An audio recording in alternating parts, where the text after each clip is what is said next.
Hi, everybody, and welcome to Temporary Insanity, a Call of Cthulhu podcast. A greatest adventure. It took us half an hour to come up with that title, and we Googled it, and apparently nobody else took it, so I don't care. We're using it now.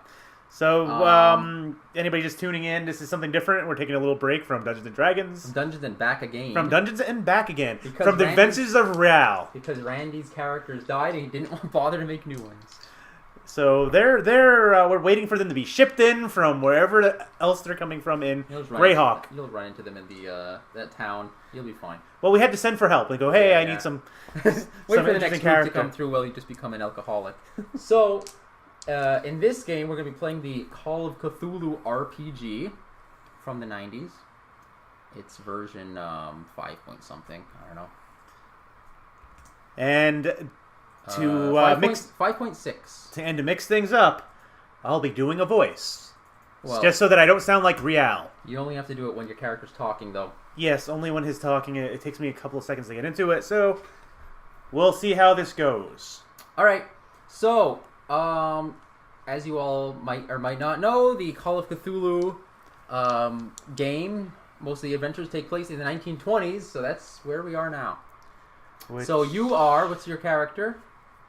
I'm Dr. Warren Bedford, professor of European history at some college in Boston. Yeah, he doesn't even know what college he works for. He's 56 years old.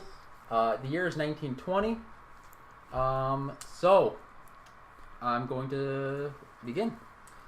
Let us begin our adventure. Yep.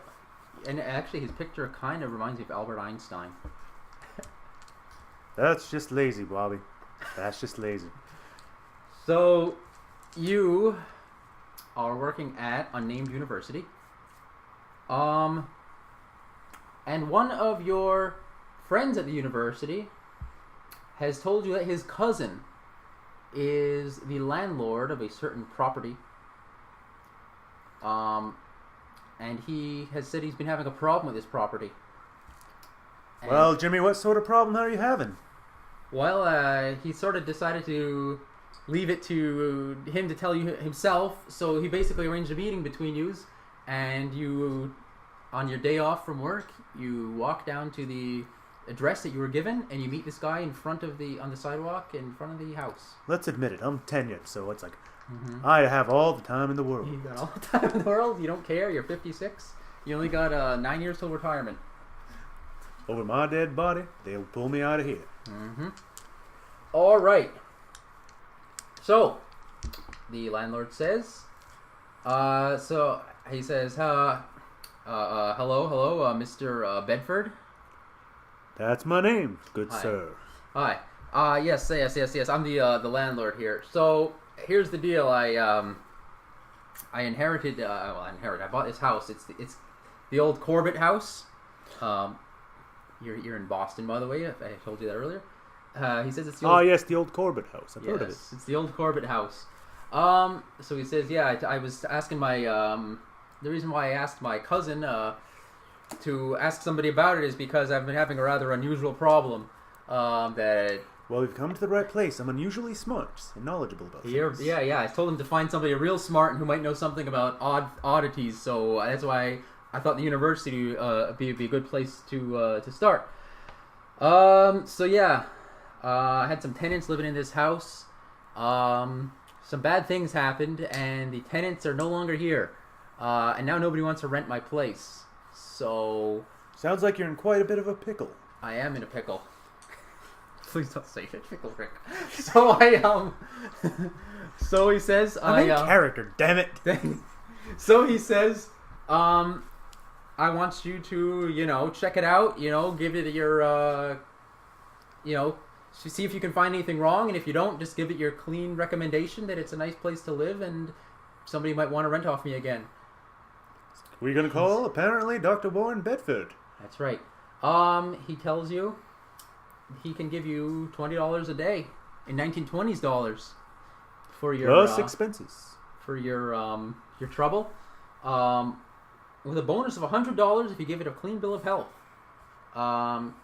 He wants your assurance. He says that he can rent the property out again without provoking some new tragedy. Then he hands you the keys. And he gives you $50 in advance. Excellent. So he says, do you have any questions or? Okay, so I'm looking at this house here.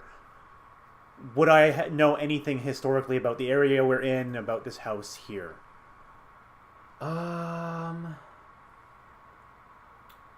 Off the top of your head, do you want to make a roll? Yes, that's why I'm asking. Or do you want to ask him anything too? Because he's still there.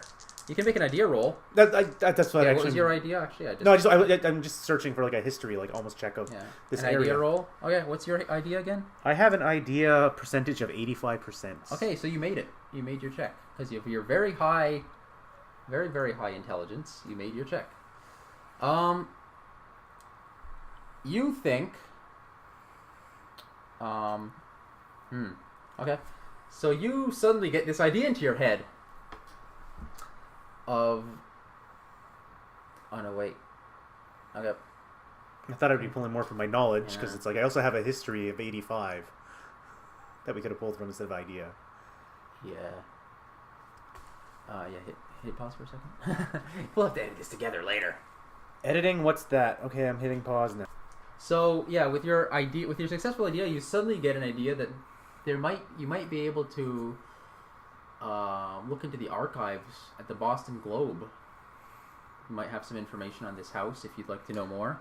So I'm gonna take a taxi. But you don't want to talk to the landlord while you're still here? Oh well, I'm gonna turn to the landlord. He's gonna go away. He's not gonna. I'm gonna turn to the landlord and I'm just gonna go look at him and go, okay, what can you tell me about the strange happenings going on down here? Well, he says, my tenants were the Macario family. There was a family of 4. The father, Vittorio, the husband Vittorio, the wife Gabriella, and they had 2 boys, I believe.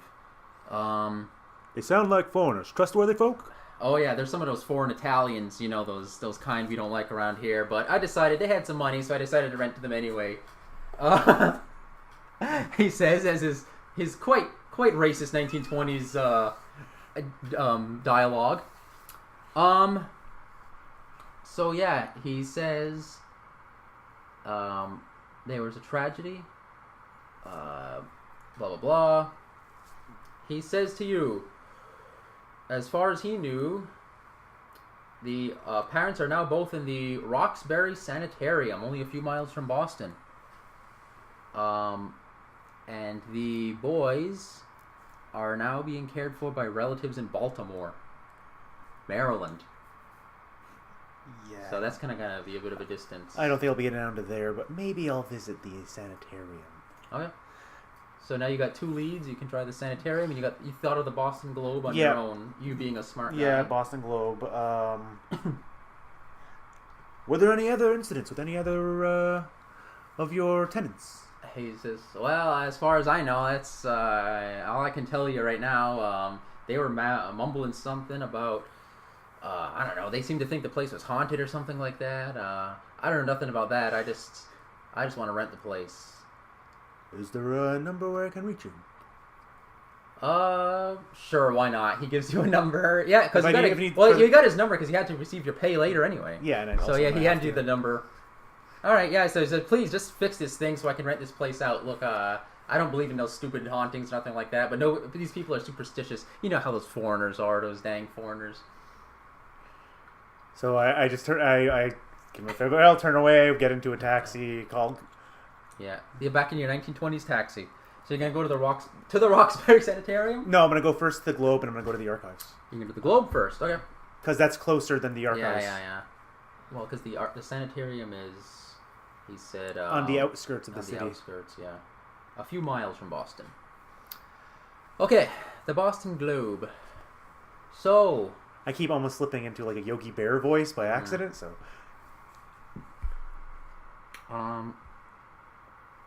Okay. So you tell the taxi driver you want to go to the Boston Globe. Hey, cabby, bring me to the Boston Globe and step on it. Okay. So you spend some of your 1920s dollars. I'm not really sure how much a taxi would cost, but let's say it's a couple bucks. That's like $1 or $2, whatever it was. Back Make it quick, and I'll give you an extra $1. Oh boy! So you get to the Boston Globe HQ, and you walk in, and you go to the front desk. And who's at the front desk? I'm gonna assume it's like a secretary. And there's female, a woman there. Usually a woman. They usually relegate women to those menial tasks back in the 1920s. Hello, honey. You probably have heard of me. I'm Dr. Warren Bedford of our local university. Is there a man I may speak to? She says, concerning what? Well, as part of a university project, I've decided I need access to the archives to review some of the older newspapers for our area. Okay, you're gonna need that sounds like fast talk to me. So you need to make a fast talk roll. What's your score? I thought that would have been more on my my reputation as a professor because I'm doing research here. But if you want to do a fast talk, it's like you're actually... It sounds like what you said was fast talk. You'd actually be going for my... Oh, I have a fast talk of 5, so that's not... That's not very good. She's like, what kind of project is this? Where I'm investigating strange going-ons in our fair city, as it pertains to the history of the area. She says... Well, she calls somebody in charge. She calls one of the,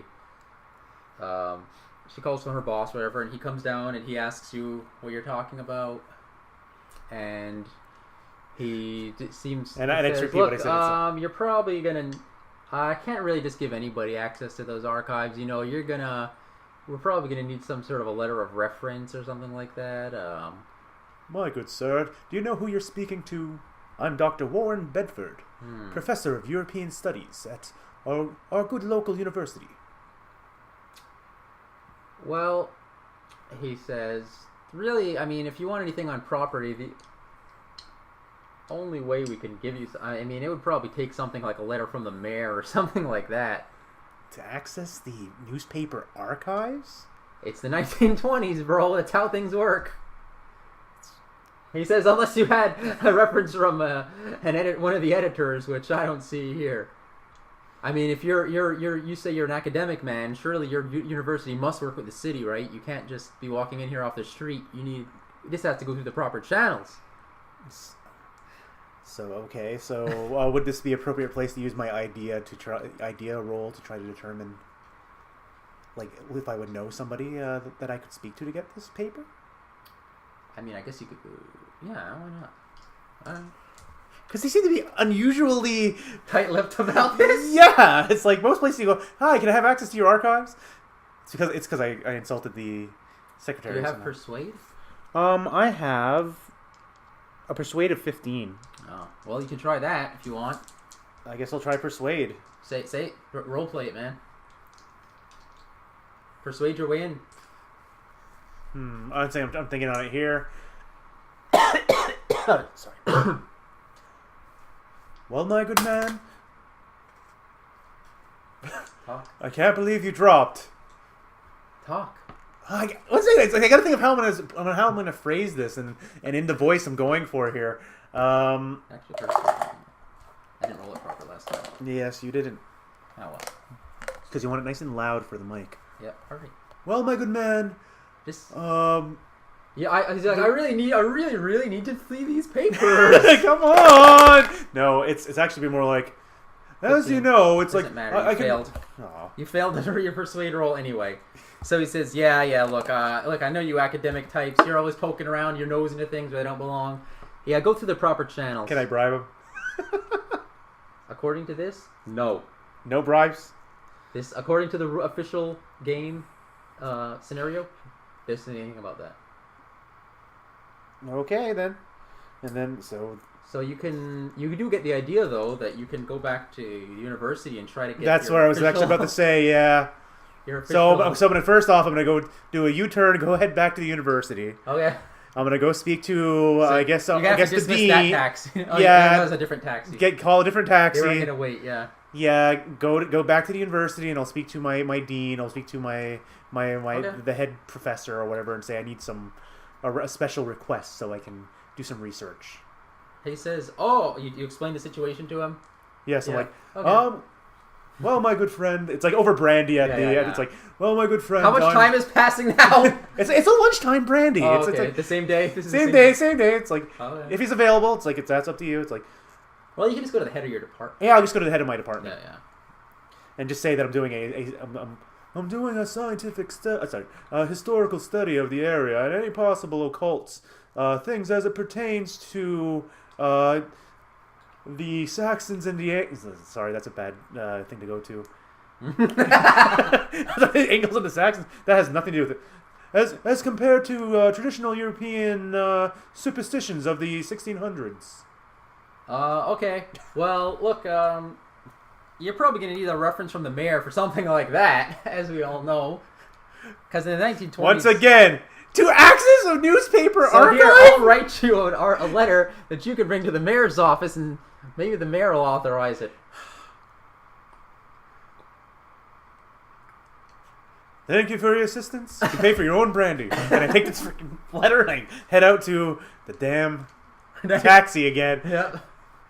Cha-cha-cha-cha-ching, cha-ching. Okay, so we're I'm just like, this is a freaking access to a damn archive? Okay. You're the one who's insisting on pursuing this avenue, so... Well, I had this good idea of like, hey, maybe I'll be able to look at old newspapers. And this is what we got. What it brought us to. Wait, we don't have any copies of these at the university in the library?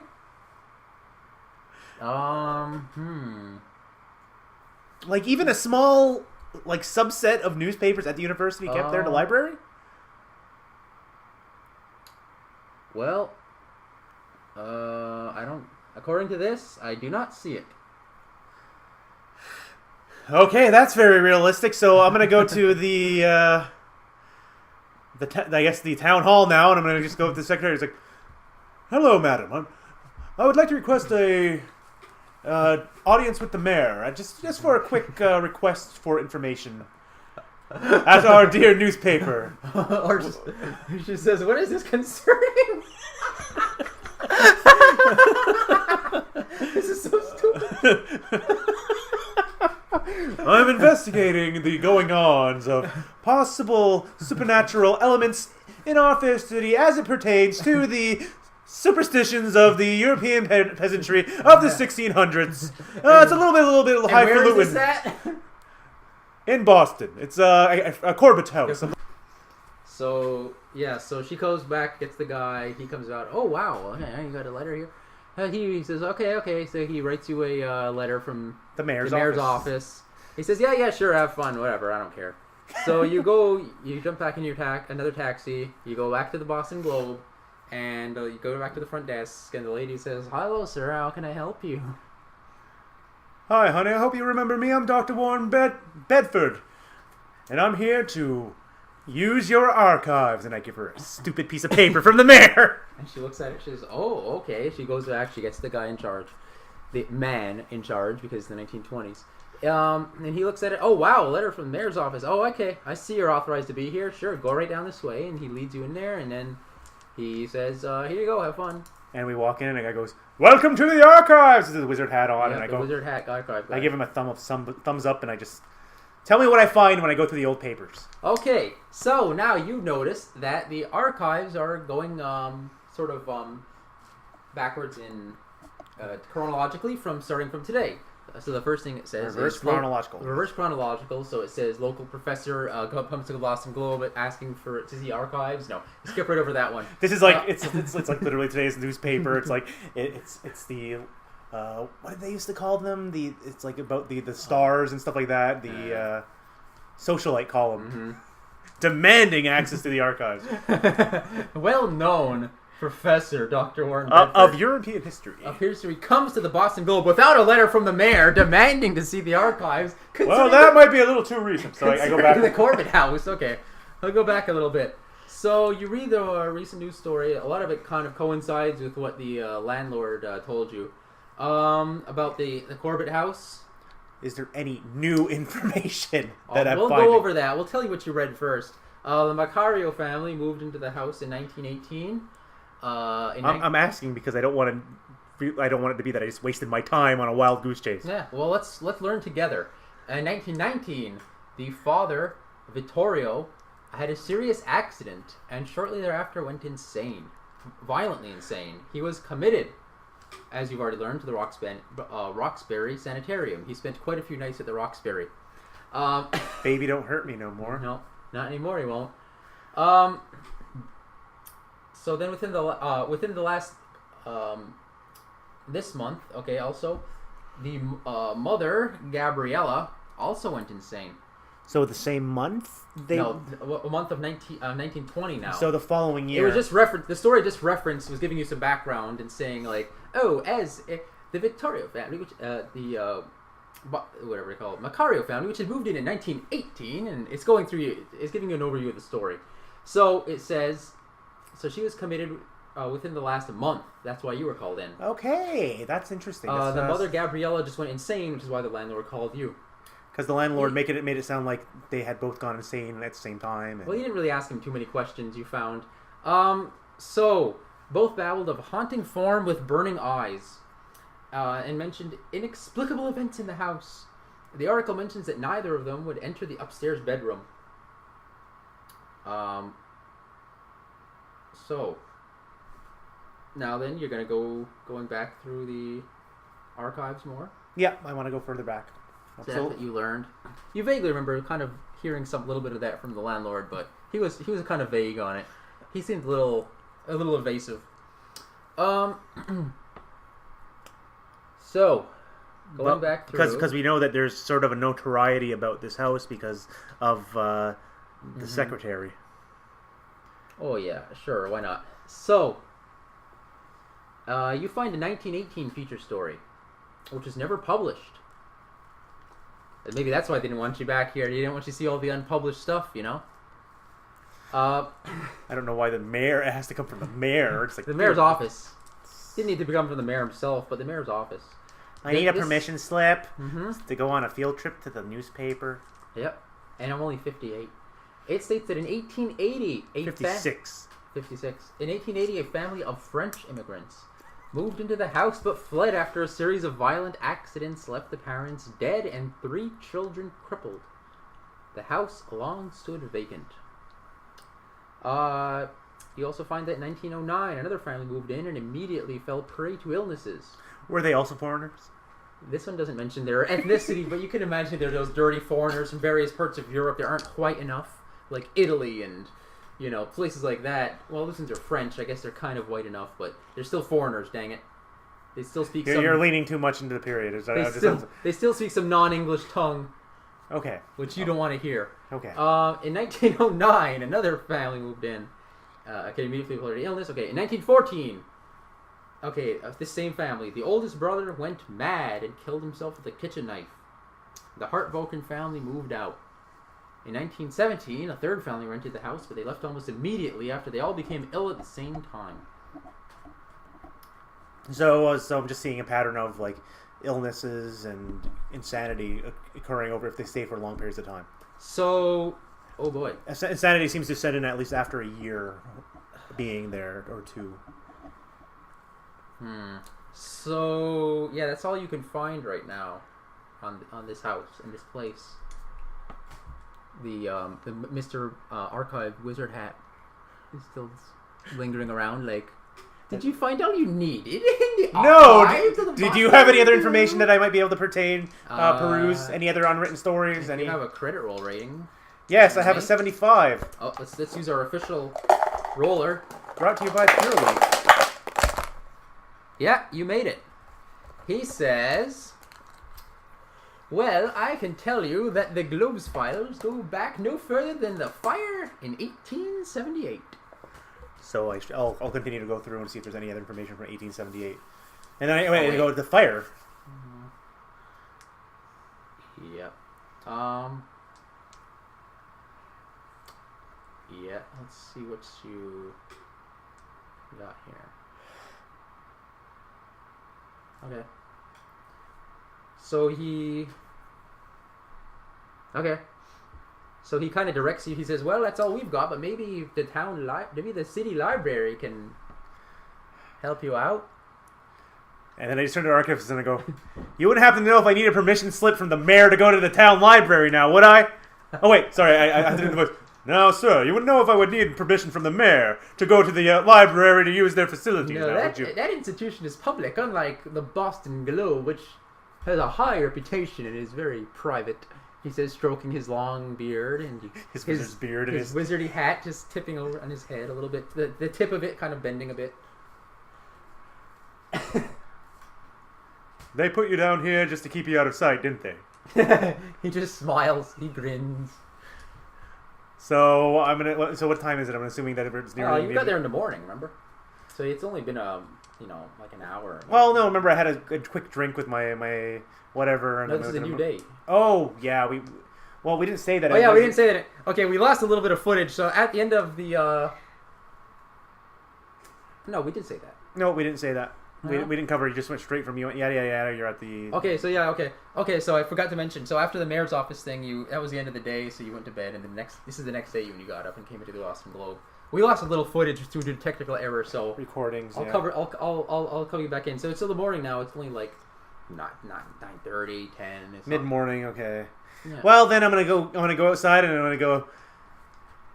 I'm trying to think if there's anything else in there I want to know from this crazy. Archivist, except that he just told me that just go to the library, so I'm gonna go to the library. So get back to another taxi now. This Boston. Isn't it walking distance? Okay, you can walk if you want. want. No, is it in walking distance? I'm asking. I do not know the geography of Boston. Then I'm not walking. Okay. Fine.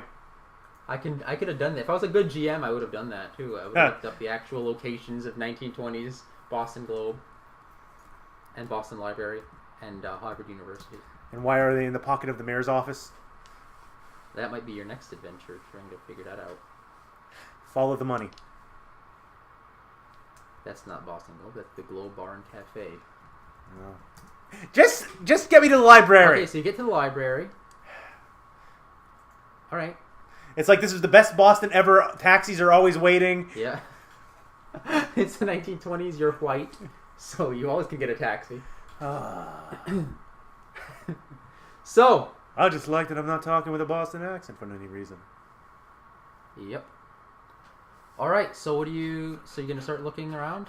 So I'm gonna walk into the library, walk up the steps very slowly. I'm gonna walk up to the front desk and speak to the librarian. I'm gonna go, "Good day, madam." The librarian has a book and a nose in a book.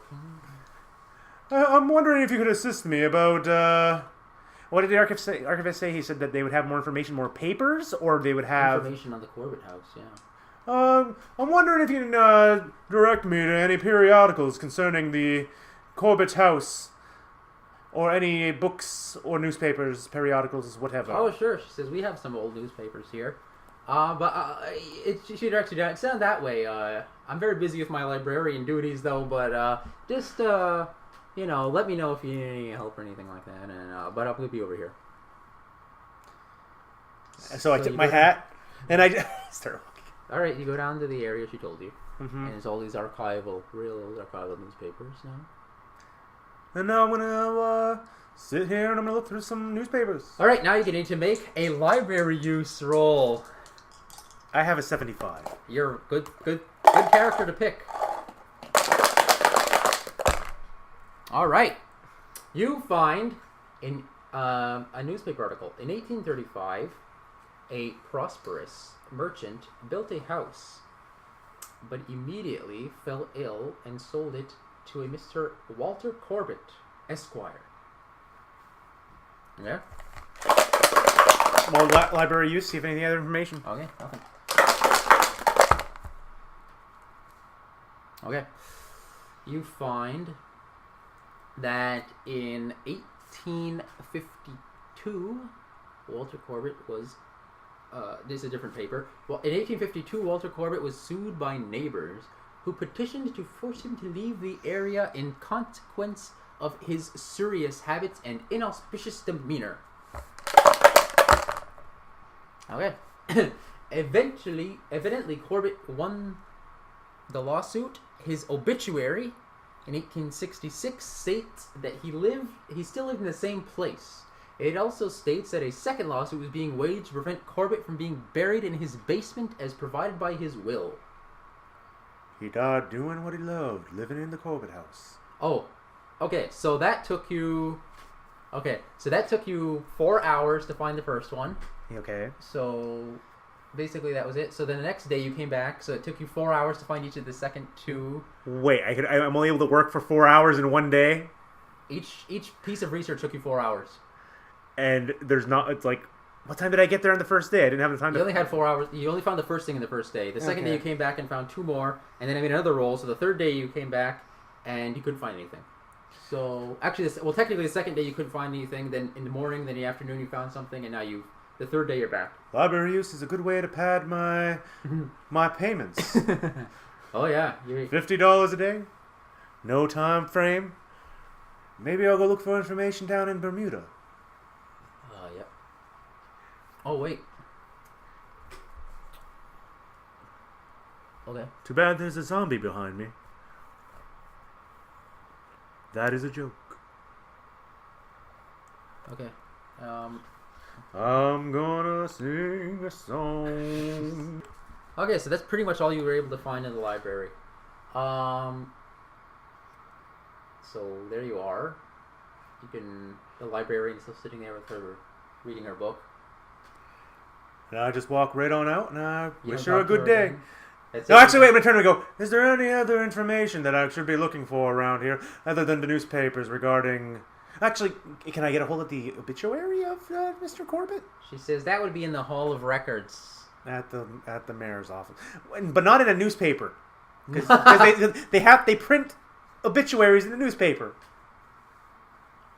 She's just like, maybe you should try the Hall of Records. And she smiles at you. And she goes back to her book. And I go, well, honey, when this is all over, maybe we can go out for a drink. Tip my hat and go to the freaking Hall of Records. Okay. So where's the Hall of Records? Is it at the freaking mayor's office? I guess this is a different building now. Do I still have that paper? I think you handed that in already. Do I need another permission slip? Am I going to find a Jaguar? Am I going to have to go downstairs with no lights? Well, you get to there, and you get to the Hall of Records, and you see a clerk, and he says, "Oh, hello." Good day, my good man. I'm Dr. Warren Bedford of nearby university, and I'm wondering if you may help me. Oh, okay, sure. What do you... I'm looking for information regarding the Corbitt house and the goings-ons there. Okay. Sure. He leads you to the back, and he takes you to their records, and he says, yeah, sure, I gotta go man the front desk, but here, you can look through here if you want.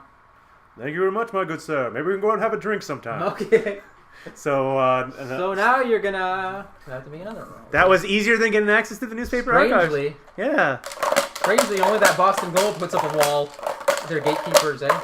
Don't feed the leopard, is what the sign says. What's your thing again? Library use, 75. Oh my. Okay. Well, you don't find much of value. You just messed up my roll, didn't you? No, you failed your roll. We're gonna die in slime all over again. Okay. So if there's nothing that my educated eyes can see, I'll be on my way. Actually, I think you get 2. All right, I'll try the second one. Okay, so you got this one. So you look. What could this be? So you look and you find civil court records showing that the executor of Walter Corbitt's will was one Reverend Michael Thomas, pastor of the Chapel of Contemplation and Church of Our Lord Granter of Secrets. What's his name again? I wasn't listening. Reverend Michael Thomas. Michael Thomas. Got it.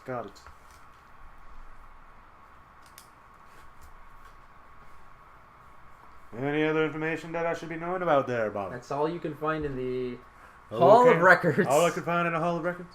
So I walk out and I just tip my hat and I go... He says, "Oh, hello. Have you found everything you're looking for?" By the way, that probably took up another... 4 hours. Well, let's say that took you another half a day. So you came back again in the morning and you looked again. You couldn't find anything. And then he's so like, how many days have I been doing this? I don't know. now? We should count out. I've been doing this for about a week. Getting $50, $20 a day. Yeah. Yes. $50 up front, another $50 at the end. And $20 a day. Yeah, $20 a day. I'm really padding my time. You're really so what time of the day am I running up now, Bobby? Did you find everything you To the best of my ability, good sir. You're not gonna say anything, all right? Then It's like, no, this Corbitt house has a little bit of notoriety, as I've been told. Have you heard of it? Oh, yeah, yes, sure. Everybody kind of knows vaguely about that place. Well, what do you know about this well-known Corbitt house? Well, I said, well, just that it's kind of a strange place and a few people have left there. Would you know anybody who might know some information regarding this house? Well, he says, have you tried the library? Why, yes. Oh. And the archives. The archives? The Boston Globe archives, my good you've been friend. to the Boston Globe. I heard that place is really hard to get into. Like Fort Knox. Oh, yeah. Well, I don't know. I mean, I pretty much think you've looked up everything you could. So what time of the day are we? We're still like lunchtime. So, Keeper, GM, I don't have anything. Do I have an idea of what I should be asking him? Well, he says, what were you looking for in here? I was just looking for information regarding the Corbitt house and any strange happenings. Did you find anything back there? Just a sealed record indicating the estates of the original owners being under the Reverend Michael of the Church of Good Feelings. I forgot the name of the church. Oh, yeah. Reverend Michael Thomas. I know, I had Michael Thomas. Pastor of the Chapel of Contemplation. Blah, blah, blah. Pastor of Contemplation. Yeah, that's all the information I was able to find. Oh. He says, well, we would, If you know any information, I might have $1 in it for you. Well, he says, let me take a look here. 1920s Actually, dollar. no. Okay, so, no, he didn't. How the fuck would you know that? I'm like, come on, game. I'm looking at the thing. I'm like, and I gotta keep on singing. Okay, well, I guess I guess you've kind of reached your end here. And this man don't know nothing. So if he doesn't know anything, and he can't be of any further help, I tip my hat to him. I go out, I call a taxi, and I go, cabby, bring me to the sanitarium. Okay. I need to see a man about a horse. Then the transition wipe. Okay. So you go to the sanitarium. Hello, how could we help you? Hello, my good man. Lady, woman. I guess. Probably hello, a ma'am. female nurse, right? Hello, ma'am. Well, they have the male attendants that have to manhandle the crazy people. But I don't think they do the front desk. Yeah, that's true. Well, my lady, it's nice to to see the a pretty face Roxbury. around here. I enjoy spending many nights at the Roxbury. I'm wondering if you may assist me, if it would be possible to speak to the Mercurio man, Mrs. Macario's man and woman's. Oh, yes. Yeah, Husband we got and both wife. of them here. She says, let me look through the records here. What can you tell me about their condition? This may be related. She looks through the paperwork and just, oh yeah, we've got both of them here. We got a Vittorio. We gotta be honest, that guy seems quite insane. By whatever do you mean, my dear?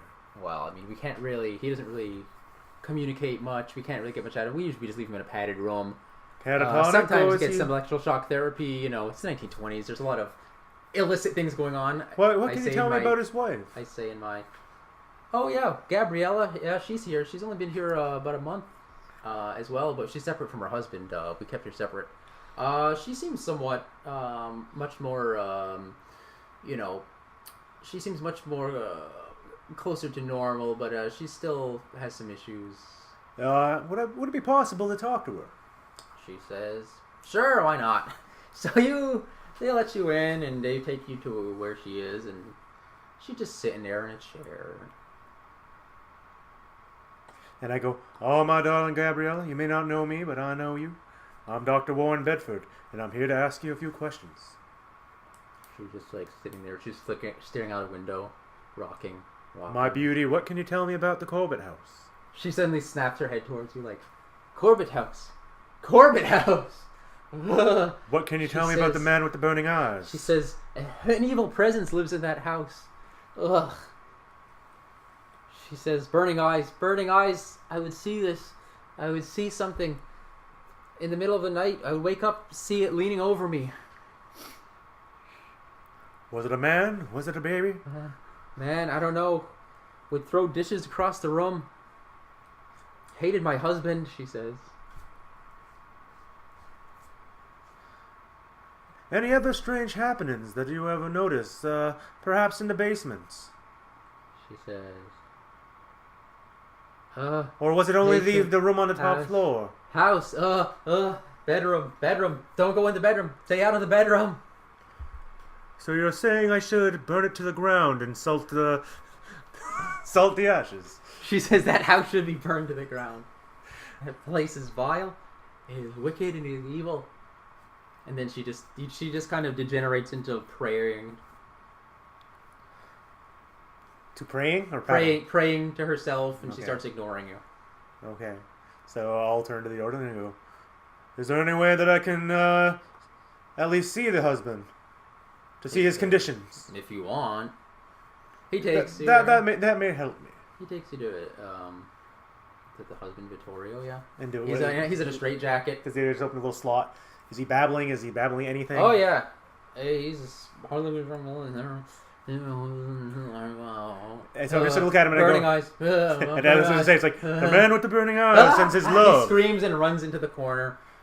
What can you tell me, good sir, about the man with the burning he's eyes? huddled in the corner. I don't care. I'm standing in front of him, going, "What can you you went tell?" into the room now? What's the setup right here? Am I just at the door? You said you only opened the door. Okay, like the little slat. I thought, okay, yeah. So we're just going in, and it's like, so he's just babbling about the burning eyes. There's just no other thing. How's his pallor? How does he look? Quite insane. He's just babbling. Is he sickly? Is he? Oh yeah, he does not look well. Probably hasn't been eating and sleeping and. So I'm going to turn to the orderly, and I'm just going to ask him: has he been babbling anything other than about this figment of his imagination, this man with the burning eyes? The orderly's like, I don't know. We don't really care much. We probably just throw him in electroshock therapy a couple of times. So if he gets too loud. I have a 55 in psychology. Would I be able to figure out anything regarding his condition right now using that? If you want. Okay. Yeah, he's insane. That was all the roll got me was, yep, he's insane. Yep. So I guess I'll be going home to go take a nap so I can pick up the next day. It's like, The order's like, now, if you don't mind, I have to go beat the patients again. Sorry? Because it is the 20s and you are in a sanitarium. Not one of those nice ones, unfortunately. There were no nice ones in the 20s. Okay, I guess I'll be going home once more. How exciting. So now it's, you gotta go. But first we gotta stop by the mayor's office so I can get a note from him saying that I can go home and go take a nap.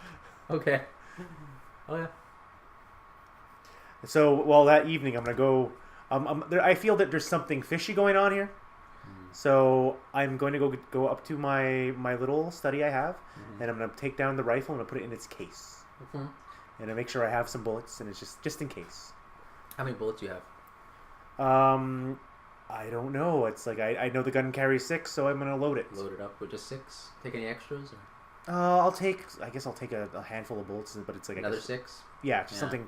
It's like, but that'll be before I leave next time. It's just something to put in my pocket. It's just something to carry with me, in case something goes wrong.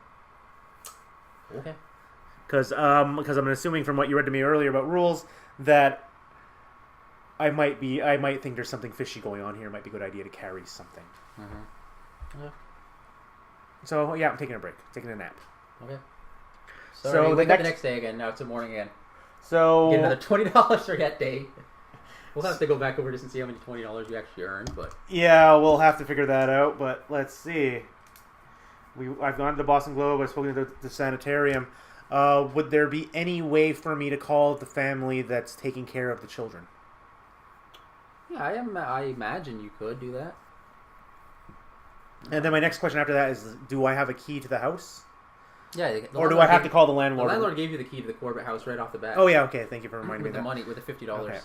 So the first thing I want to take... $20. The first thing I want to see is I want to see if I can somehow get in contact with the children and ask them if they remember anything strange before their parents went insane.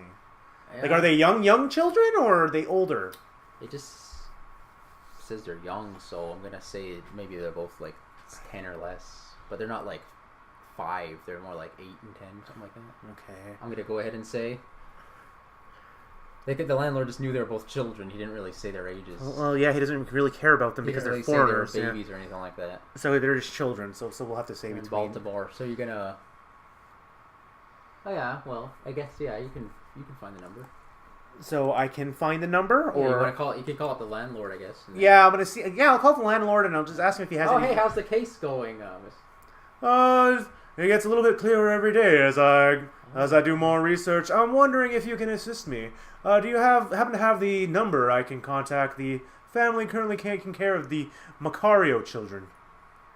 Oh yeah, I think I have that somewhere. I just have a few questions regarding the case. And then also I'm going to ask him, it's like, and before you get that, any question, what did they do with the remains of the original owner of this place before you bought it? He says, how did you come to own the Corbitt house?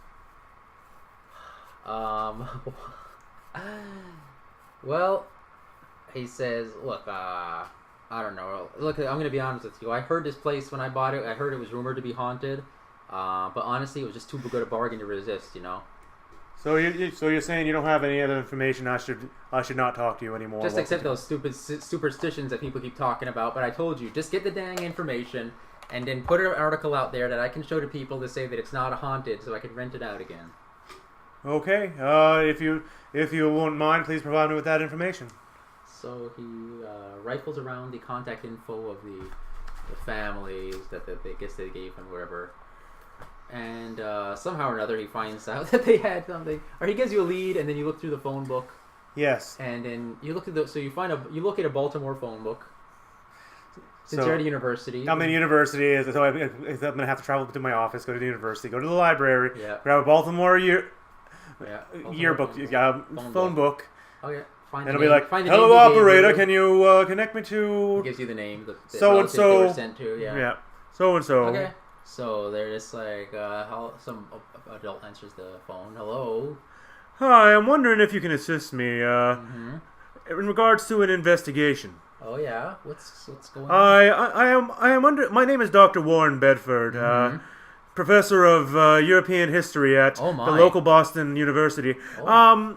And I'm currently investigating the situation around the Corbitt house. And I am to understand that you are the current guardian of the Macario children. Oh yes, this is terrible. The boys, their parents, they're both locked up in an insane asylum, and we've been caring for them for the last month.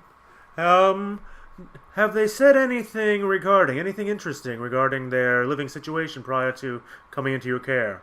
Do they complain about nightmares? Oh, well, I can tell you that sometimes the boys will come into the room and they seem very upset and talk about some sort of a strange man with burning eyes. There or in the past? I just lost the accent. He says, look, it's just very upsetting to us.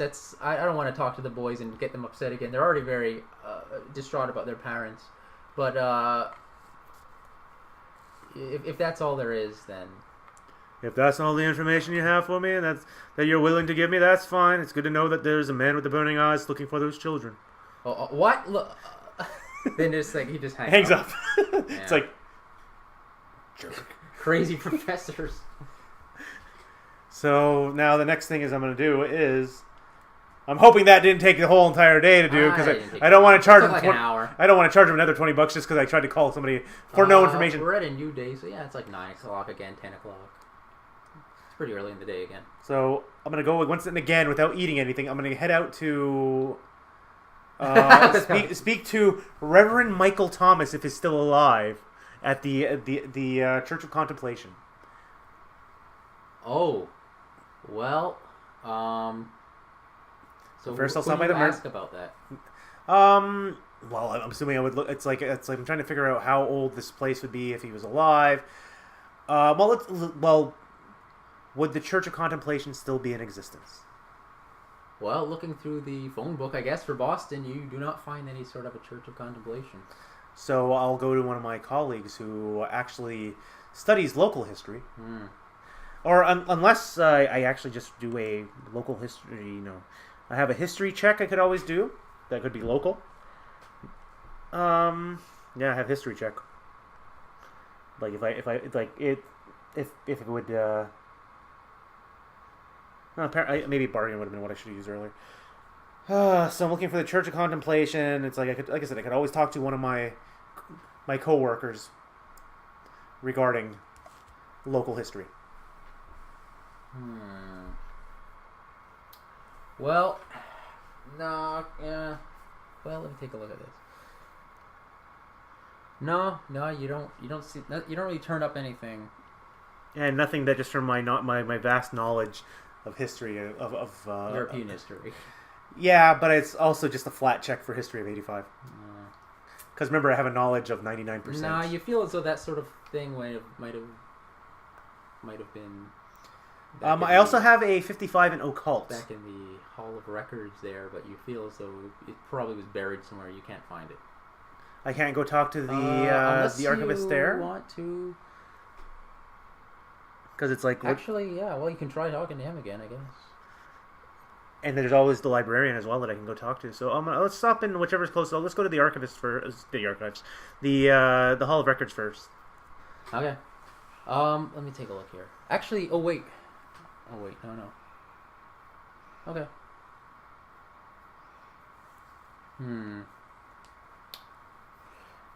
Actually, I'm looking at it. I'm like, God damn, this is poorly written. Okay. This is a terribly exciting game. There was a lot of save or die things going on here. But yeah, you know what? I'm gonna kind of give you that just because if you're gonna go back, maybe you can get another roll. So, because now I'm looking for something different here. Yeah. Well, no, you're looking for the same thing the Chapel of Contemplation. Yeah, but I didn't follow up on that lead earlier, so now I'm going back to follow up on that lead. Okay. Well, you talk to the guy, so what do you say to the guy? Yeah. It's like, hello, sir, I hope you remember me. Hi, yes, I saw you yesterday or the day before or something. Time is an endless circle, my good man. We'll all see each other over and over again. Yep. For the remainder of existence. Well, anyways, I'm wondering if you can assist me further regarding the same thing as the other day, but what could you tell me about the Church of Contemplation? It doesn't seem to ring a bell to me. He says... Or perhaps you can refer me to a Reverend Michael Thomas. Well, you said you tried the library, right? Not regarding this. That was actually my next stop, to go speak to that pretty librarian again. He says... I mean, the only other place I could think of that would have any sort of records might be the court. I thought the whole records was connected to the court. Oh, well. Well, I'll go to the court next. I'm going to go to the court next. All right. I'm going to go to the court. I'll go to the court and then I'll... Well, the police station or court, I guess he says. Try the police station or the court, maybe. Yeah, I'm going to go to the police station first. Okay. Because it's like they might actually have other information about more other incidents possible that were reported. So I'm gonna go to the police station and sidle up to the desk sergeant and go, "Hello, my good man. Oh, great ancestors." What? What are you talking about, sir? Oh, sorry. He's like reaching for his billy club already. He's like, sorry, I'm just waking up. Drunk or something? And I go, "I'm wondering if you can help me." Yeah, I'm Dr. Warren Bedford, professor at the local university, and I'm wondering if you can provide me with some information regarding a domicile in our fair city. What can you tell me about the Corbitt house and any unusual going on? He says, Corbitt house? I don't know. Well, we had an arrest down there about a year ago, I recall. Something about a crazy man and... Yeah, I remember that. And would you have any information regarding the Church of Contemplation or the Reverend Michael Thomas? Well, he says... Okay, what do you have here? Law, credit rating or fast talk? I have, credit rating is 75. Yeah. Law is 30 and fast talk is 5. Okay, so you're going to try credit rating. Yeah, because you're going to use your prestige then. My prestige. So then do it. So then say what you... I already said it. I'm a professor at the... Yeah, he's like, the Chapel of Contemplation. He's like, I don't know. There might be something in the records in the back, but, we don't really just let anybody back there.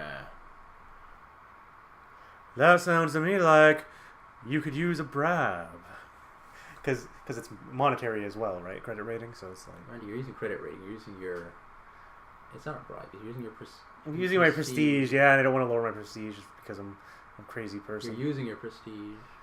Well, my good man, you would know that by helping me, Dr. Warren Bedford, professor at our local university, that you'd be helping yourself. For if I can get to the bottom of the goings-on and happenings at this wonderful Corbitt house, that you'll have less work.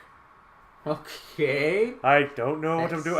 Sounds a little crazy, but oh, great ancestors! You're using your prestige.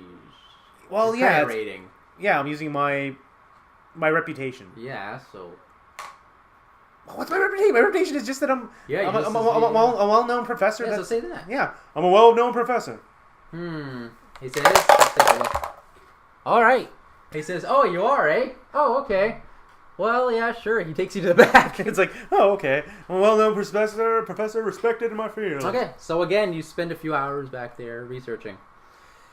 You discover that, in 1912, so 8 years ago, there was a secret raid on the Chapel of Contemplation. The police raid was occasioned by affidavits swearing that members of the church were responsible for the disappearances of neighborhood children. Oh my. During the raid, 3 policemen and 17 cult members were killed by gunplay or fire. Autopsy reports are singularly undetailed and informative. As though the coroner had not It's very strange. You, using your high intelligence, seem to notice that the autopsy reports are undetailed and uninformative. Makes you think that maybe the coroner had not actually performed examinations. So I'm gonna put this I want to put this underneath my hat. Now maybe I'll go speak to our good friend the foreigner, good friend the mortician, the coroner. 54 members of the church were arrested. However, all but 8 were released. You seem to notice a few discrepancies in the records. Okay. Leading you to believe that maybe there was some sort of illegal intervention in the proceedings. I doubt my good friend, the desk sergeant, would be aware of what the legal things here would be done. And it also explains to you why you couldn't really find any stories of the battle in print, even though it would be the biggest criminal action in the city's history. I knew it. The Boston Globe is corrupt. Corrupt to the core. You continue to do research. You find a reference to the pastor Michael Thomas. You notice that he was arrested and sentenced to 40 years in prison on 5 counts of second-degree murder. However, you find he escaped from prison in 1917 and hasn't been seen since. And changed his name to Brother Mercurio. Sorry, I'm just riffing here. So I have at least... I don't know who I'd speak to maybe I could go to speak to a reporter, see if they would know about any covering up, but I could also speak to the coroner and see if there was anything unusual that he might remember regarding the case. Okay. Or I'm trying to think of other avenues that I could go down. It's just like I said, I don't know who I would speak to regarding possible corruption from the mayor's office, from the newspapers covering up the... That to me sounds like money. Well, according to what you found, in terms of address, the actual... Yeah, that was my next question. Where is the Church of... Contemplation was actually not that far from the Corbitt house. Okay. So first I want to stop in and try to speak to the coroner to see if he remembers anything unusual about the case, about the bodies.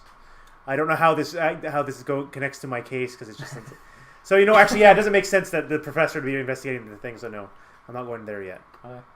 I'm gonna go speak to. I'm gonna go call my trusty cabbies. I'm gonna take a cab and I'm gonna head down to where the former place of the Church of Contemplation was. Okay. Well, you don't really have an exact address, but you can go to the street. I'm gonna go to the street and I'm gonna talk to the locals. I'm gonna go. See, can you tell me if you're walking around and you see a man. He's like, "Excuse me, sir. Cigar, newspaper." And I go, "I'll take a newspaper, my good man, and some information sure. if you..." He hands you a newspaper and it says local... The front page is local professor investigating who knows what. House. You're like, it shows your picture. It shows a picture of me reading the newspaper. Yeah. Very meta, yeah. Huh. You just look behind, you see a man pop out of the bushes and take your picture. Very odd. Now, my good man, what... You wouldn't happen to know where the Church of Contemplation once rested on this there street? He says, well, yeah, I've been living here since before the Great War, which you recognize. Yes, I recognize the Great War. War. 1920. Biggest stories of the recent day. Also, I'm a professor of European history. That was a very large part of European history. Which you know a lot about the Great War that just took place. As a matter of fact, that's what you were researching just recently, too. Yes, that'd be a good information to know. So, he says, yeah, there's been a lot of changes, though, in the last few years. A lot of these buildings are new. There's offices and businesses, and a lot of those old 19th century homes were destroyed, he says. Yeah, he says, I think, he says, you know what, I think the old Corbitt place might actually be the only place around here that's still standing from the 19th century. And he says, yeah, I remember the Chapel of Contemplation too, he says. And he kind of like gives you some directions. That's down a few blocks down that street. Okay. And he tells you kind of roughly where it's located between what buildings are near it. Okay. Would you? So I'm gonna go walk towards roughly where it's going, but my question was: did I remember to carry my rifle case? I've been walking around with a rifle all day. Yeah.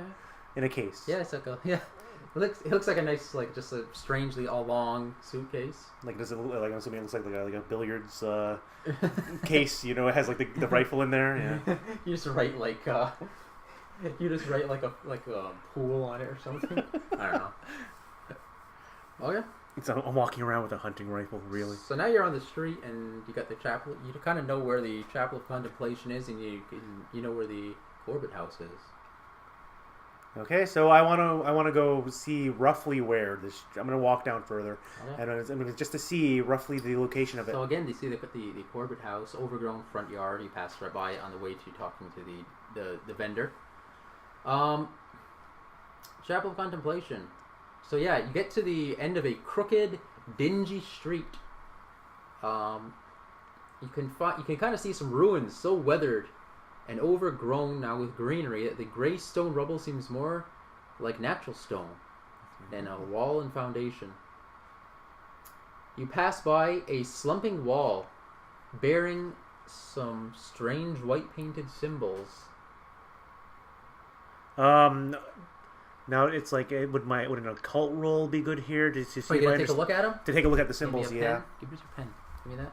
So in a closer inspection, you say it looks actually like they look like they're freshly painted.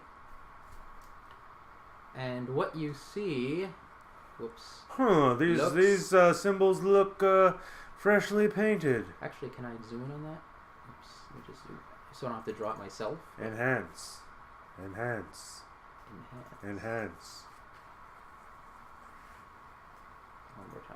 One more time. Okay. You gotta celebrate. Here's what you see. So what I'm doing right now is standing up He's and gonna going look at a picture. Yeah. Look at a picture of the Illuminati. So it's like three little Ys arranged in a triangle with an eyeball in the middle, so forming a pyramid. Yeah, it's exactly that. Or if you're more of a gamer, it looks like the Triforce of Power with an eyeball in the middle. And pretty much it. It looks like an Illuminati symbol. Yep. So you see those, as I said, painted around this area.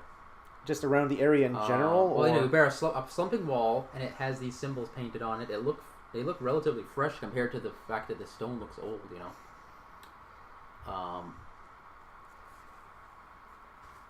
As you near these signs, you begin to feel an irritating tingle in your forehead, like a headache almost. Oh, I shouldn't have had that many drinks at lunch. Well, I carry on and. Okay. But like I said, do I know anything regarding these things? You can't seem to think of anything off the top of your head about it, no. So what if you said it looks freshly painted. What if I went over and I smudged it? Okay, you touch it. Yeah. The paint seems strangely fresh. And smudging it, the headache doesn't go away? Nothing? Just... No, there's a bunch of them, actually. Oh, okay. Kind of painted throughout the area. Is there anything else I see? Well, other than you these... see the actual ruins of the chapel itself. Blocks of granite. Half-burnt, rotted timbers, and other rubbish. So it looks Are like you going to walk around the area? Yeah, I'm going to walk around the area.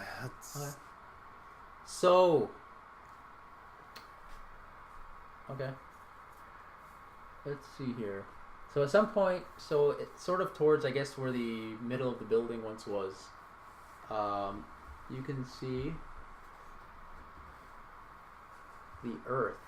Underneath the earth is some floorboards.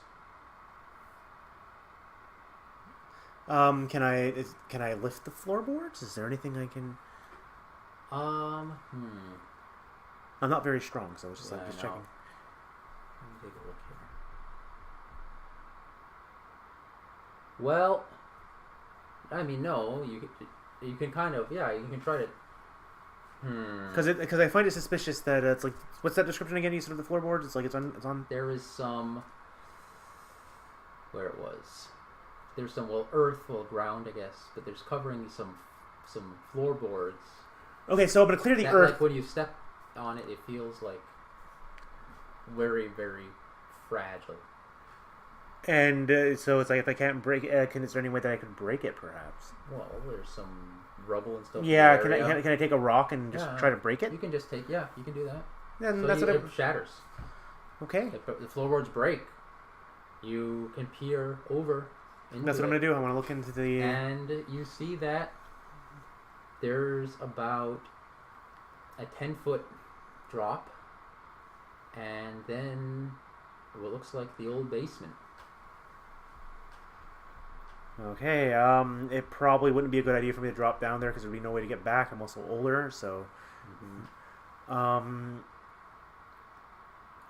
Did I from my vantage spot? Can I see anything in there? So this part of the basement, you can see, from what you can see around you, after breaking away some of the floorboards to form like a larger hole. Okay. You can see that there's some stairs, but they're buried under rubble. So you wouldn't be able to get. I would be able to access to them. Okay. You also see 2 skeletons down there. We're dressed in fragments of clothing, rotted clothing. Are they adult-sized skeletons, or are they child-sized? Adult-sized skeletons. You also can see some cabinets, and that's about all I can see from here. Oh, you can see a desk. You can see a desk from here, and what looks like a book on it, on top of it. I'm trying to figure out. That's about it. I'm trying to figure out if I can go in and get back out again without any issues. If you can go there and back again, but not to dungeons and back again. Just there and back again. This isn't really a dungeon. It's more of a basement.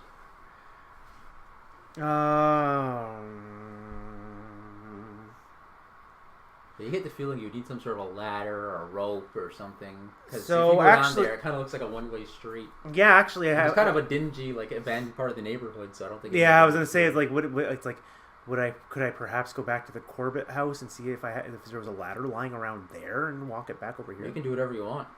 Well, then that's what I wanted to do. You gonna go leave now and go back there? Yeah. What? Okay. All right. I want to see if I can find a ladder and So this is a brick bungalow, overshadowed by the taller, newer office buildings on either side of it. So the house. So in the rear, behind the house, you can see overgrown plants and half-collapsed trees. Maybe I should be nice and since I keep dragging this out, maybe I should go back and get that guy that's selling newspapers and cigars and go, here's $20. Cut this yard for the landlord before he comes back. Make it a little bit presentable. But no, that'd be too nice. You notice that the house seems to be the house seems to be out of place in his neighborhood. out of place. It's sitting in the shadows of the flanking buildings, which are much taller. The curtained windows kind of block any view inside. You kind of feel like an ominous feeling. Oh yeah, by the way, you noticed that when you walked away from that chapel, your I was headache going to ask went about my away headache. too. It went away after you left the chapel area. Also, that's actually where I asked this earlier. Did my headache get worse as I went further towards that hole? Well, it was about constant in that area. It felt like. So, can I take a look outside, see if there's any ladder or anything like that I could possibly use to... Yeah, as I said, it's mostly just overgrown grass and collapsed tree or two. Well, I guess I'll go into the house and I'll see if there's anything I can use in there. Okay. So, you use the key that the landlord gave you? I'm going to use the key. Okay. Stop into the washroom, have a good go, see if there's any pills in Well, let's stop right there because now you're entering the house. Yes. So it's a 2-story house. Yes. And there's a ground floor and a second story. So you walk in. Okay. So the way the house is laid out, it's a hallway that goes straight down. There's like 3 doors to the left, 3 doors to the right. And then at the end you can see like 2 staircases. One going up, one going down? One going up, one going down. So one hallway, so 3 doors on either side? Yep. Up and down staircases. Okay. Mm-hmm. Yeah. So I'm gonna be nosy and I'm gonna look into each one of those rooms. Where are you starting? Starting on the closest door to me on my right. On the right. Okay. Because I don't want to look on the left because the left seems a little sinister. Get it? Because the root for sinister is left-handed. It looks like an old living room, or the old living room. You see a radio, a couch, some chairs, shelves. That's about it. Okay, so then I'll go to the... You can actually make your idea was 70-something, you say? Yep. Okay. 85, actually. 85. Very good idea roll. You also notice around you quite a lot of crosses. Really? A statue of the Virgin Mary. Yeah. They were Italian. They were Italian. Yeah, they They were seem to Catholic. have a lot of religious items in this room. So just in this room there's a lot of religious items. As you noticed, yeah. I'd like to take one of the crosses with me. Okay. Is there anyone that's like a fair size? Just Yeah. I said there's a bunch of them. that I could possibly use as a bludgeoning instrument at later. No, they're not that big. They're not that big. Okay. Well, I'll still take a cross with me, just take it with you. Okay. because I'm assuming that I feel we already said the house is a little ominous. So. Yep. Okay. And for the time frame, he was more than likely religious as well. So. What's the last name? Bedford. Bedford, yes. Okay. So then I'll walk out and I'll go to the door across the hall. Go to the first one on the left. First one on the left. Okay. Looks like a storage room. There's all boxes. No ladders. You see a rusted water tank. You see some old bicycles. Ooh, you see old bicycles. A cupboard that's been boarded shut. Oh, there's a cupboard that's boarded shut. Yep. And that's about it. Like how boarded shut is this cupboard? Would it take a lot of work to get into it, or? I guess it would probably be doable. Yeah, you can try it. I'd like to try to get into that boarded cupboard. Spend a few minutes then trying to pulling on this board. Because there's something suspicious about a boarded cupboard. You spend a few minutes pulling on it. You manage to rip the board off. You find 3 books inside. Okay. What are the titles? You look on the inside cover. Seems to be the diaries of a W. Corbitt. Okay. Like three diaries, 3 copies. 3 volumes, yeah, like 3 different separate volumes. I'm gonna place them in my bag. Yeah. That I'm assuming that I'm carrying a bag of some sort. Okay. I'm not gonna take a look at them yet. Okay. Because now that I found them, I don't think I'm going upstairs or downstairs yet. I think I'm just gonna check out the other 4 rooms, and then I might just back out of here. Okay. And come back and investigate later. Yep. So I'm gonna walk out and I'm gonna go to the second door on the left. Okay. Another storage room. Broken furniture is in here. No ladders, right? It just says wooden items. But that's about it. Okay, so wood room. Mostly wood, broken furniture, stuff like that. So then I'll walk out and I'll go to the door right across from it, the second door on the right. Okay. Also, sorry, I should have said this. These doors are also like the ones on the right are also connected to each other without having to go into the hall. But oh, okay. Yeah. I wish I knew that because I would have just stuck on the right. But well, it doesn't matter. This is the dining room. There's a long mahogany table, built-in sideboard, 7 chairs around it. And does my idea... 3 places are actually set on the table. Well, if the mother only went recently crazy the last couple of... month ago, and the 2 kids were there, boys, that's it's like... 2 boys. Wait. They're currently set? There's 3 plates still set on the table, and there's like a tureen, like a pot on the stove still. Okay, this is a little bit ominous. Is there anything with my ideas here? Because it's like, otherwise I'm going to go look in the pot. Because it's like, I don't think they would have just left everything as is. No. What's in the pot? You open up the pot and you peer over the pot. There's a foul smell coming from it. Soup that looks quite rotten. Maybe they're out of here in a hurry, I don't know. So, okay. That's really weird that the landlord didn't clean up a month after the fact. Yeah. Is there any other suspicious things in this room? Because it's like... That's all you can see, really. Okay, then I'll continue on to the next room. That should be connected on the right side. Yeah. Okay. The kitchen. There's an ice box, a wood stove, an oven in one. Okay, so sorry, the pot was on the table, not the stove. The stove was in this room, rather.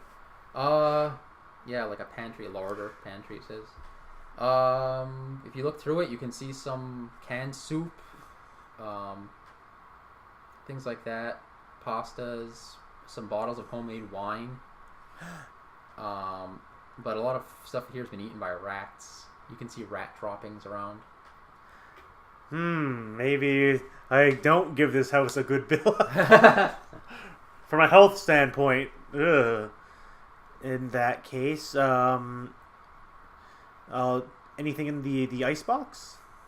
No, again, just I said a lot of the food that's just...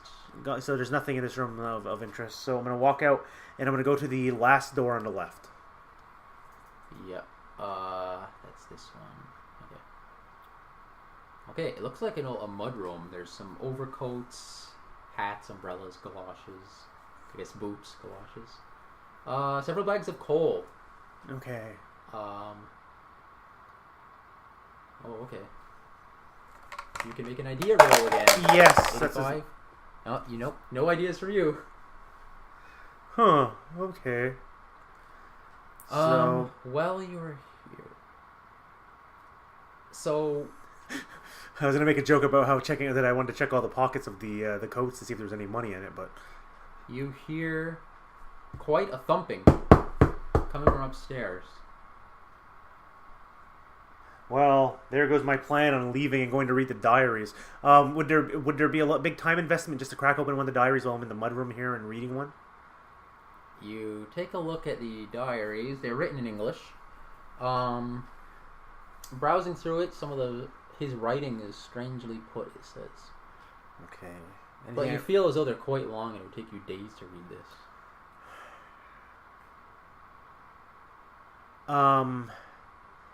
I want to read these diaries, but there's noises coming from upstairs that I kind of feel like I want to investigate.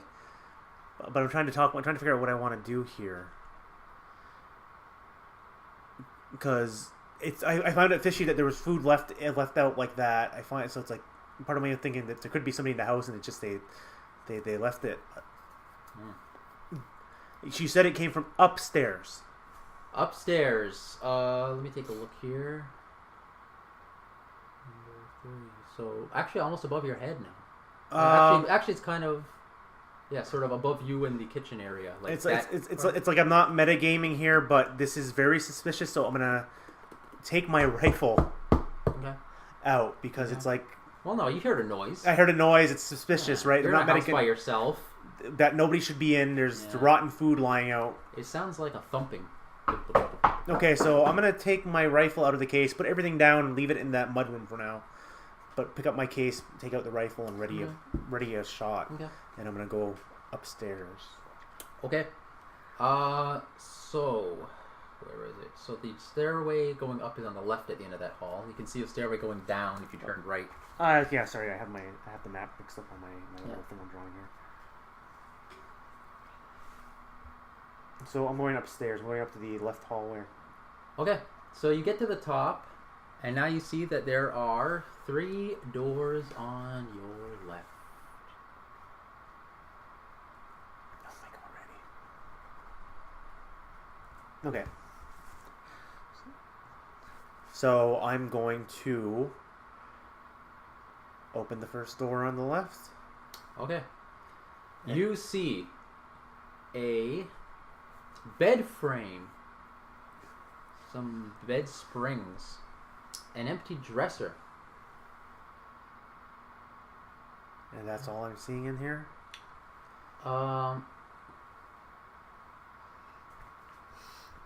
This is the top floor, again, right? Yeah.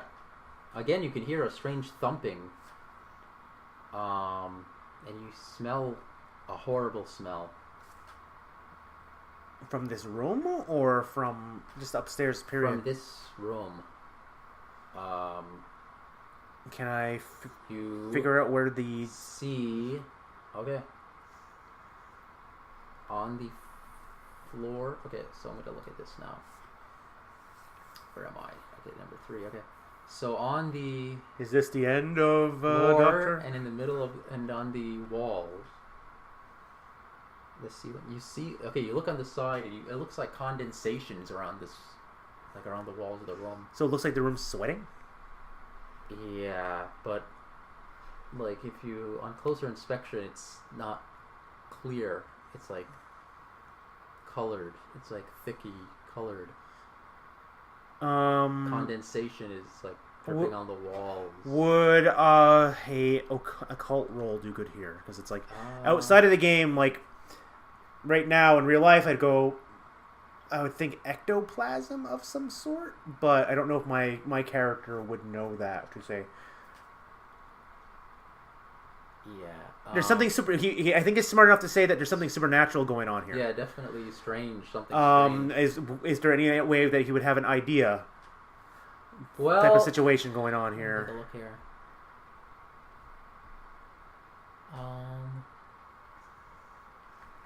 Okay. Okay. Well, yeah, you can't really. There's nothing I see like that. But I do see that you hear a thump. You see on closer inspection now, the liquid coming from the walls is red. Like blood? Yeah, looks like it to you.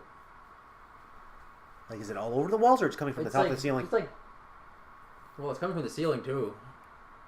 Sealing the walls, like it is just like almost like a window dripping condensation, but it's red. Okay. And there's nothing else in this room. A bed frame, some bed springs on the ground, and a dresser. I'm gonna check the drawers of the dresser. Okay, they are empty.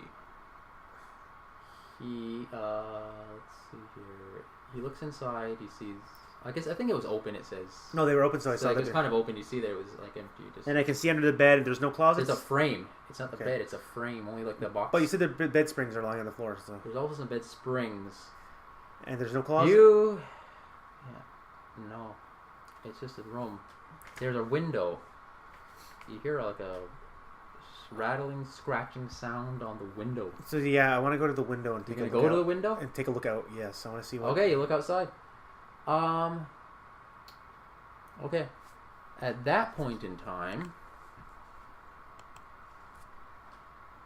what do we see? You feel quite a...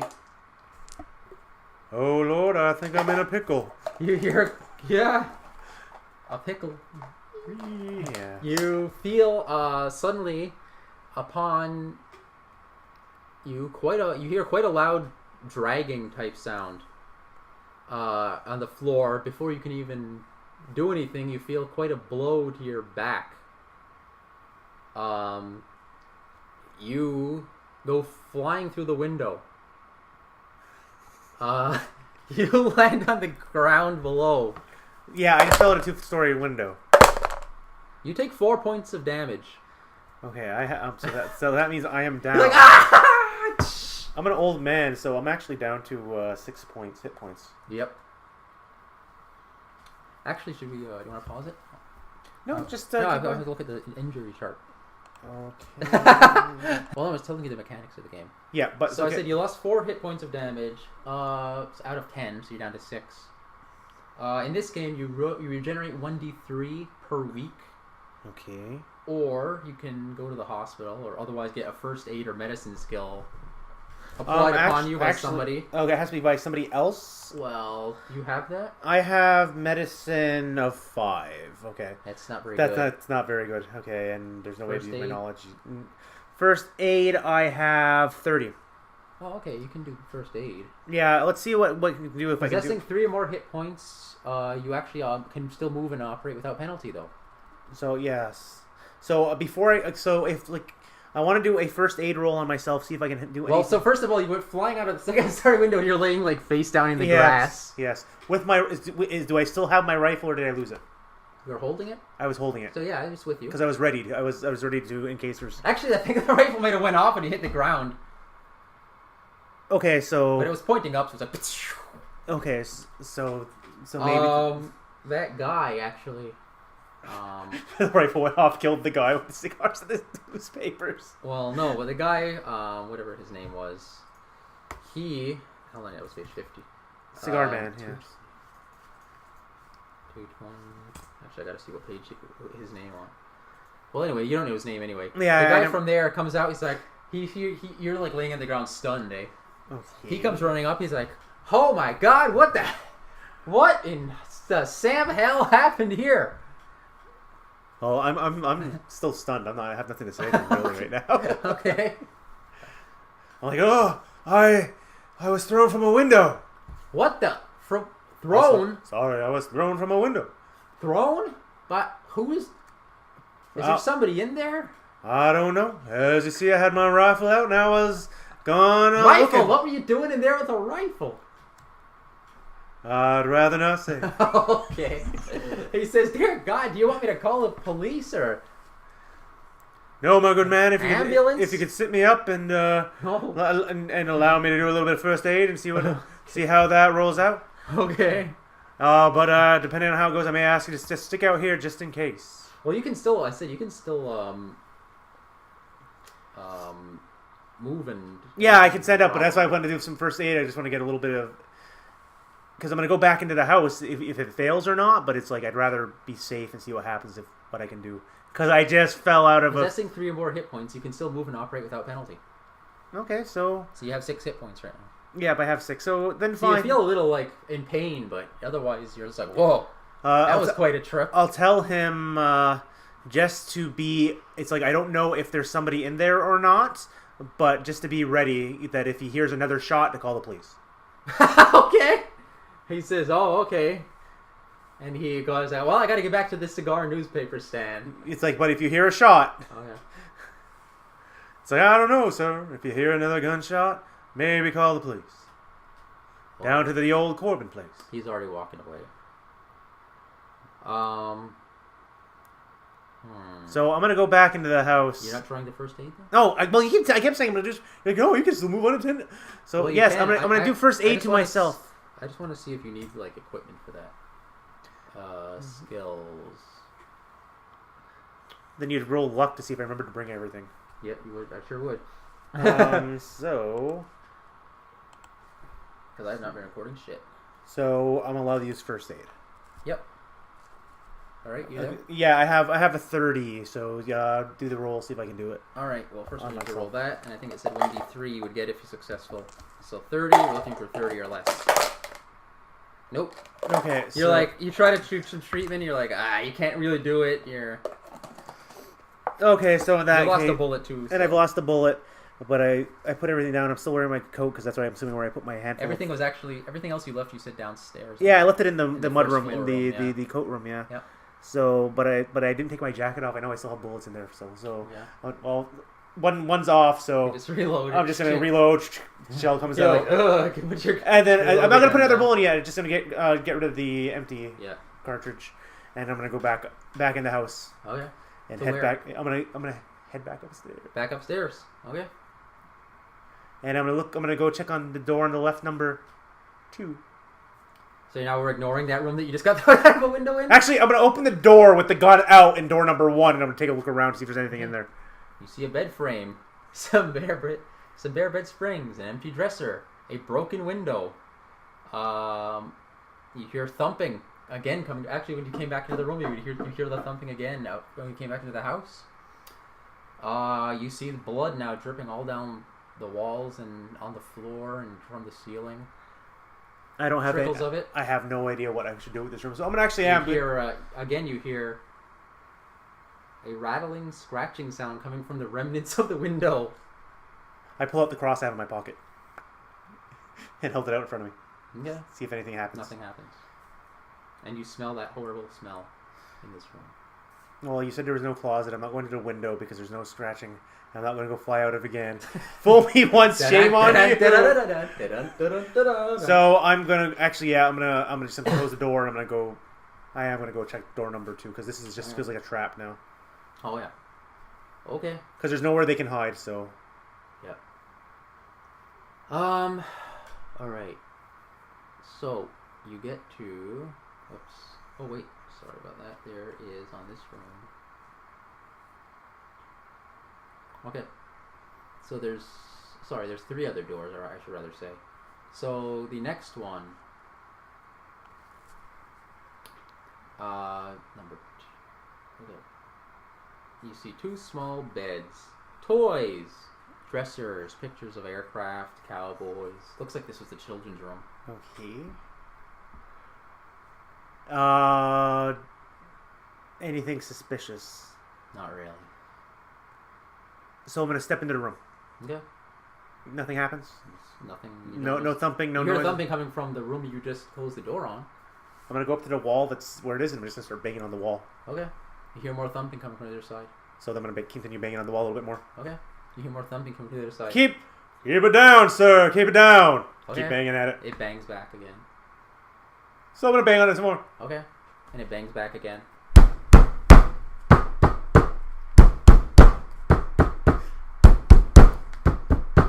I'm getting tired of this. Then I'm gonna just walk out of the room and I'm gonna check door number 3. Okay.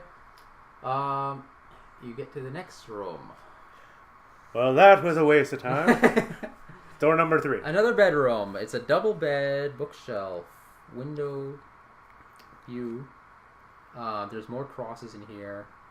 Rosary. So this would be the parents' room, I assume? It looks like it probably was the parents' room. On a bedside table. If I remember correctly, the parents had said something, or it was said that they saw the guy with the red eyes only during the evenings, or was it during the day? Night, I believe, if you recall. So the red room. So is there anything suspicious I see in the parents' room? Besides what I just told you. Okay, there's nothing of important in here then. So I'm gonna I'm gonna go back to that first room and I'm gonna take a long shot here. And would the skill spot hidden help me in any way for this? No, it's mostly just a bare room. Besides, I said that one thing and the now suspiciously positioned bed frame. Oh, the bed frame is suspicious. Well, I mean, it was back in the same spot that you felt something hit you from behind. So what if I went and investigated the bedroom? Really? No, it's like Okay. that look on your face. It's like I'm gonna get bopped. Oh yeah. You can go and investigate all you want, man. I'm trying to be thorough. Okay. So what about the so you said there's the bed frame and you said the box spring is on the floor? It's only the bed frame. There's no box spring. Well, you said something about box spring. You said something about springs on the floor. Bare bed springs. Oh, okay. The spring itself. And there's nothing I see in the bed frame. Well, what if I just left the bed frame up? Not going to the window. What if I just left the bed frame? All right. What if I moved the bed frame? Okay.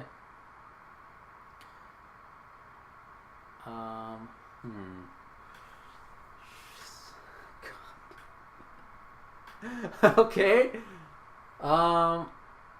Yeah, as you're holding the bed frame, it suddenly supernaturally flies across the room and hurls you out the window. Okay.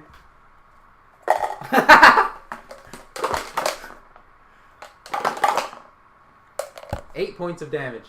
And I'm dead. Randy, you retard! I'm trying to figure out the logistics of it flying out like that, okay? Okay. How, so...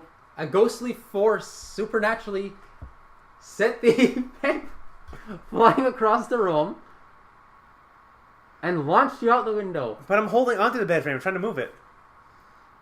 Oh, okay. I was moving. I'm not going to the window, but I'm trying to move the bed frame. Okay, you want to make a save for your a dexterity. Yeah, I was trying to move the bed. No, you're holding on to the bed frame. Yeah. I'll give you that. I'll give you that, but let's see if you can actually hang on. What would that be? Is it dexterity maybe or strength? I have a dexterity of 7 and I have a strength of 10. Okay. Apparently your intelligence is not quite as high as you thought it was. Well, I talked about idea, but no, because I'm investigating the room, right? I'm not going to the window. You said that thing was it got hit from behind. It's either the bed frame or the dresser that hit me. Yeah. Yeah. So I was trying to move the bed frame. I just wanted to see what would happen if I moved it. Yeah, it went flying across the room at top speed. And launched me out the window? Well, I said, actually I just realized since you were hanging on to that, I'm going to allow you a save. But if you fail to save, yeah, you went out the window and you're dead.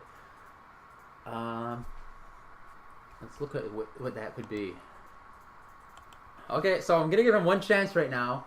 I just realized I think I owe him a dexterity check. So if you can make this 35 or lower, you can grab onto the bed frame. You can grab onto the window or something and pull yourself back into the room. But if not, then... And this is because I was moving the bed frame when it happened. Well, you're holding onto the bed frame. Holding onto the bed I'm going to roll this to let you hold on to it. The only caveat that I'll have to bring onto this is that check. if I do survive this and I grip it, it means I dropped the gun in the room. Because I would have been moving the frame. So, let's see what happens. 87. And I'm dead. And you went flying out the window for your second time. And it took 8 points of damage out of 6, which means you're at -2. And I'm dead. Which means you have broken every bone in your body on the ground, including your skull and spine. Yeah, I'm dead. And died a horrible death. Dr. Warren Bedford is now dead. And the next day in the Boston Globe, a newspaper says, local man... Actually, hold on a second. Let me find that. It's just a picture of me flying out of a window. Dr. Warren Bedford found dead. It says... Hang on.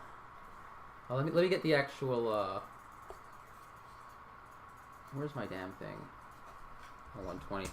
Let me get the actual... The actual news story here. So, you heard that right. I died falling out of the window I just fell out of. Twice. You went back into the house, too. Well, I would have had to go back in anyways to grab my stuff and read the diaries. But you didn't have to go back into that room. I needed to search everywhere. Okay. Dr. Warren Bedford found dead in the old Corbitt house. Actually, outside the old outside the old Corbitt house, yes.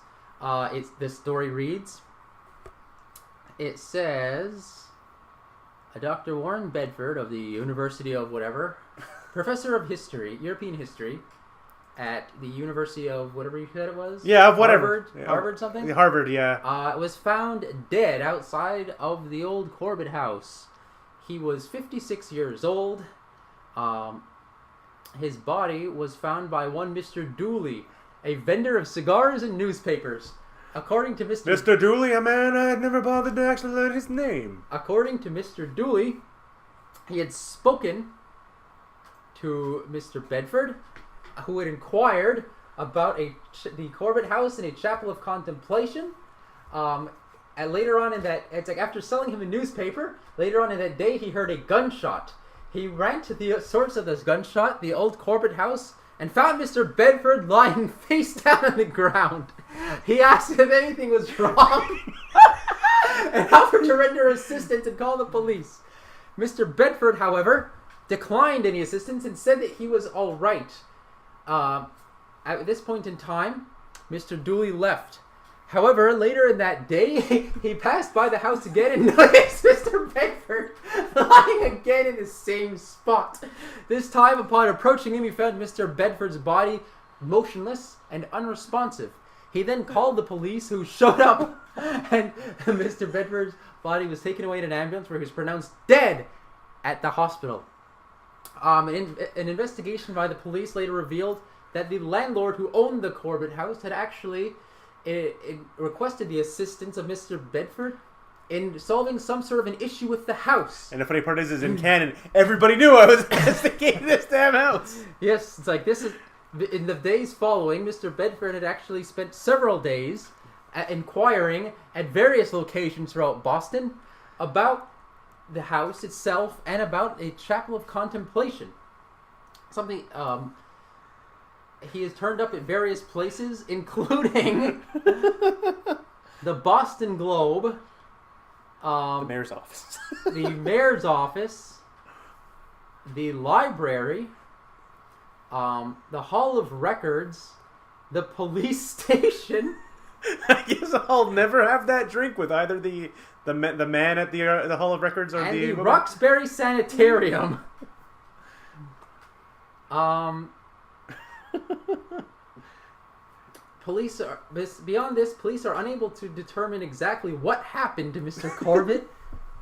An investigation of the house found it mostly empty, except for some of his possessions in one of the downstairs rooms. The upper window was found to be broken. However, there is no evidence of any person or foul play there within. The case has been deemed an accident or possibly suicide. Suicide by ghost. Yep. Oh, yeah. Well, thank you for joining us. Next week, come back and watch me flail again as a new character who I haven't decided yet. Oh, wait. He has something to add. Right. Okay. Oh, no, sorry. There's more. There's more. No, wait. No, there's not more. Wait. No, that's pretty much it. This was so that's about it. No, I was gonna say there was something else, but no, that would have been if you had. Other than that, yeah, the house remains haunted. The house remains closed thereon after another death has taken place there. The landlord is unable to rent the house out, and he essentially abandons any idea of doing so. And people have occasionally said to have seen a ghost of an older gentleman who sounds vaguely like Dean Martin, wandering the grounds. Trying to move bed springs. Falling out of a window many times in a row. And that is the end, my friend, of good old Dr. Warren Bedford. Yeah, we have one more Cthulhu adventure if you want to try it. Do you want to continue? Or we can try the D&D. We're at an hour and 43 minutes. Yeah, no, next week I want to do another episode of the Cthulhu thing. We can look at the rules a little bit more and maybe get into it. This one's another adventure that's about that long or longer, actually. Because it's like I've actually enjoyed doing this. But now we're gonna need one more character because we just killed one of our pre-made. Oh yeah, that's fine. It's like I'll play somebody else. No, we're gonna need one more as well, and I can give you 3 schlubs because this one requires 4 investigators. Oh, I have to have somebody with me. Great. Okay. But I'll play the schlubs just like usual. Okay. So next week we'll be doing another adventure of a new character. Another exciting adventure of what did we call this thing again? Of temporary insanity with Bobby and Randy. It turns out there really was some temporary insanity this time. Yeah. When you get hit once by something, what do? You go back and you do the exact same thing again. That's what you do. No, I didn't go to the window. I tried to move a bed spring. Okay. And, then that is all. And we are out. Bye-bye. Bye-bye.